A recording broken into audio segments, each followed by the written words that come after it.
वाटिका कक्षा 5 पाठ 4 सरिता। मैं वर्षा त्यागी शुरू करते हैं आज की वीडियो। इसमें कविता का एक एक पैराग्राफ पढ़ेंगे और उसके अर्थ को समझेंगे। तो चलो शुरू करते हैं।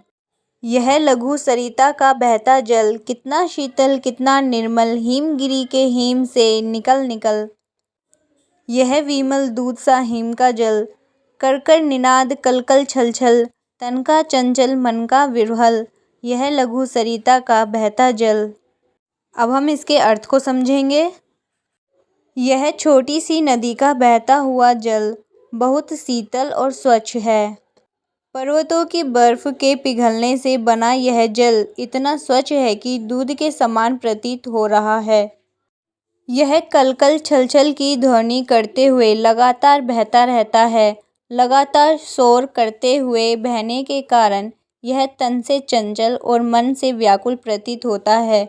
यह छोटी सी नदी का बहता हुआ जल। अब दूसरा पैराग्राफ है। ऊंचे शिखरों से उतर उतर गिर गिर गिरी की चट्टानों पर कंकड़ कंकड़ पैदल चलकर दिन भर रजनी भर जीवन भर धोता वसुधा का अंतस्थल। यह लघु सरिता का बहता जल। इसका भावार्थ है, ऊंचे पर्वत की चोटियों से उतरकर यह चट्टानों पर गिरता है, फिर यह कंकड़ भरे रास्तों पर चलता हुआ सारा दिन सारी रात और संपूर्ण जीवन बिना रुके धरती के हृदय को धोता रहता है। यह छोटी नदी का बहता हुआ जल। तीसरा पैराग्राफ है। हिम के पत्थर वे पिघल पिघल बन गए धरा का वारी विमल, सुख पाता जिससे पथिक विकल, पी पीकर अंजलि भर मृदु जल। नित जल कर भी कितना शीतल, यह लघु सरिता का बहता जल। इसका भावार्थ है, पर्वतों पर जमी हुई बर्फ पिघल पिघल कर नदी के रूप में धरती का स्वच्छ जल बन गई है। प्यास से व्याकुल राहगीर इसके मीठे जल को अंजलि में भर कर पीने से तृप्त हो जाता है। लास्ट पैराग्राफ है। कितना कोमल कितना वत्सल, रे जननी का वह अंतस्थल, जिसका यह शीतल करुणा जल बहता रहता युग युग अविरल, गंगा यमुना सरयू निर्मल। यह लघु सरिता का बहता जल। ये जो कविता है ये गोपाल सिंह नेपाली जी की है। अब इसका भावार्थ समझते हैं। धरती जो कि हमारी माता है, इसका हृदय कितना कोमल और स्नेह करने वाला है, जिससे हमें शीतल करुणा रूपी जल प्राप्त होता है। यह युगों युगों से लगातार बिना रुके बहता ही चला जा रहा है। यह गंगा यमुना सरयू के रूप में बहता हुआ स्वच्छ नदी का जल। अभी जो हमने भावार्थ समझे हैं, अब हम इन्हें कॉपी में करेंगे। तो मैंने ब्लैक बोर्ड पे लिख दिया है। भावार्थ लिखें, इसे आप ब्लैक पेन से लिखेंगे। फिर जो पहला पैराग्राफ है, यह लघु, फिर रिक्त स्थान करके बहता जल इतना लिखेंगे और उसके नीचे लिखेंगे भावार्थ, जो वो भी ब्लैक पेन से। इसके बाद जो आप लिखेंगे वो लिखेंगे ब्लू पेन से। यह छोटी सी नदी का बहता हुआ जल बहुत शीतल और स्वच्छ है। पर्वतों की बर्फ के पिघलने से बना यह जल इतना स्वच्छ है कि दूध के समान प्रतीत हो रहा है।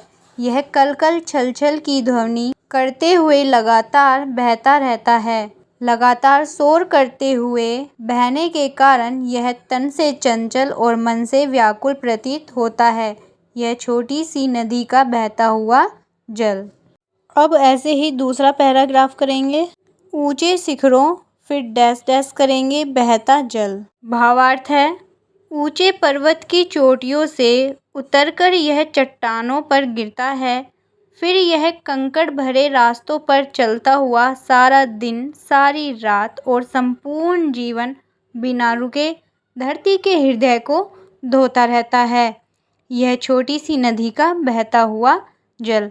अगर आपको इसमें से देखकर लिखने में प्रॉब्लम हो रही है, दिक्कत हो रही है, तो पहले जो मैंने भावार्थ वीडियो की स्टार्टिंग में मैंने आपको भावार्थ पढ़ाया है ना, आप उसमें से देख के लिख सकते हैं। तीसरा पैराग्राफ है। हिम के पत्थर डैश डैश करेंगे बहता जल।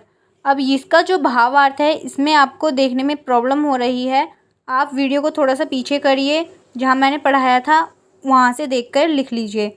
ऐसे ही लास्ट वाला करेंगे, कितना कोमल, फिर रिक्त स्थान करेंगे, फिर बहता जल, फिर ऐसे ही भावार्थ लिखेंगे और वीडियो को पीछे करके फिर वहाँ से आप लास्ट वाले का भावार्थ कॉपी में लिख लेंगे। इसके बाद आप करेंगे शब्दार्थ। शब्दार्थ आपकी बुक में दिए गए हैं, जिनके पास बुक नहीं है वो ब्लैक बोर्ड से देख सकते हैं। पहला शब्दार्थ है विमल, जिसका मतलब है स्वच्छ यानी कि साफ। दूसरा है निनाद यानी कि ध्वनि, आवाज़। तीसरा है विह्वल यानी कि व्याकुलता। वसुंधा यानी कि पृथ्वी। रजनी मतलब रात। वत्सल यानी कि पुत्रवत स्नेह करने वाला। अंत स्थल यानी कि हृदय। अविरल निरंतर या लगातार। 2 शब्दार्थ मैंने अपनी तरफ से लिखवाए हैं। पहला है लघु यानी कि छोटा। दीर्घ इसका मतलब है बड़ा। आपने ये अपनी बुक में देखे भी होंगे, लघु उत्तरीय प्रश्न और दीर्घ उत्तरीय प्रश्न में, जिसका मतलब होता है बड़े उत्तर दो और छोटे उत्तर दो। अब करते हैं बोध प्रश्न। पहला प्रश्न है सरिता का जल कहाँ से आता है? तो इसका उत्तर है सरिता का जल ऊंचे पर्वतों की बर्फ से पिघलकर आता है। दूसरा प्रश्न है सरिता का जल रात दिन बहते हुए कौन सा कार्य करता है? तो इसका उत्तर है सरिता का जल रात दिन बहते हुए धरती के अंतरस्थल को धोता रहता है। प्रश्न 3 है पथिक सरिता के जल से किस प्रकार सुख पाता है? तो इसका उत्तर है पथिक सरिता के शीतल और मीठे जल को पीकर सुख पाता है। प्रश्न 4 है कवि ने जननी के अंतस्थल को कोमल क्यों कहा है? इसका उत्तर है कवि ने जननी के अंतस्थल को कोमल कहा है क्योंकि उसके अंदर से ही हमें शीतल करुणा रूपी जल प्राप्त होता है। प्रश्न 5 है सरिता के जल को तन का चंचल क्यों कहा गया है? इसका उत्तर है सरिता का जल कलकल छलछल की आवाज़ें करते हुए निरंतर बहता रहता है, इसलिए उसे तन का चंचल कहा गया है। अब करते हैं प्रश्न 2। नीचे लिखी पंक्तियों का भाव स्पष्ट कीजिए। तो पहली पंक्ति है तन का चंचल, मन का विह्वल, यह लघु सरिता का बहता जल। तो इसे आप ब्लैक पेन से लिखेंगे, भावार्थ भी ब्लैक पेन से लिखेंगे। अब जो मैं बोलूँगी उसे आप ब्लू पेन से लिखेंगे। नदी का जल निरंतर कलकल छलछल की ध्वनि करता हुआ बहता ही रहता है, यह कभी भी रुकता नहीं है, जो कि उसके तन और मन की चंचलता को दर्शाता है। दूसरी पंक्ति है दिन भर रजनी भर जीवन भर धोता वसुधा का अंतस्थल। इसका भावार्थ है नदी का जल दिन रात और जीवन पर्यंत बहते हुए धरती के तल अर्थात हृदय को धोता रहता है। तीसरी पंक्ति है नित्य जलकर भी कितना शीतल। इसका अर्थ है यानी कि भावार्थ है चाहे कितनी भी तेज धूप हो, कितनी भी गर्मी हो, लेकिन नदी का जल उस ताप से जलकर भी शीतल ही रहता है। अब लास्ट पंक्ति है बहता रहता युग युग अविरल। इसका भावार्थ है नदी का जल युगों युगों से बिना रुके बहता ही जा रहा है। अब करते हैं भाषा के रंग। कलकल छलछल समान ध्वनि के शब्द हैं जिनका एक साथ दोहरा प्रयोग हुआ है, इससे भाषा में सुंदरता बढ़ती है। कविता में आए इस प्रकार के अन्य शब्द लिखिए। तो मैंने ब्लैक बोर्ड पे लिख रखा है समान ध्वनि वाले शब्द, जैसे कि निकल निकल, कर कर, गिर गिर, कंकड़ कंकड़, पिघल पिघल, युग युग। ओके, इन्हें आप अपनी कॉपी में कर लेंगे। भाषा के रंग में प्रश्न 6 है कविता की पंक्तियों के अंत में समान तुक वाले शब्द आए हैं, जैसे विकल, निकल, जल, छल। इस प्रकार समान तुक वाले शब्दों के जोड़े बनाइए। तो ये भी मैंने ब्लैक बोर्ड पे लिख रखा है, आप कॉपी में लिख सकते हैं। भाषा के रंग में प्रश्न 6 है कविता में सरिता के जल के लिए अनेक विशेषण शब्दों का प्रयोग हुआ है, जैसे शीतल, निर्मल आदि। ऐसे ही 5 और विशेषण शब्दों को कविता से ढूंढ कर लिखिए। तो 5 शब्द हमने कविता में से ढूंढे हैं: विमल, चंचल, मृदुल, विरवल, अविरल। भाषा के रंग में लास्ट प्रश्न है, 2 पर्यायवाची शब्द लिखिए। सरिता, सरिता का और 2 अन्य नाम क्या हैं? नदी, तरंगिणी। जल का और अन्य नाम क्या होगा? नीर, वारी।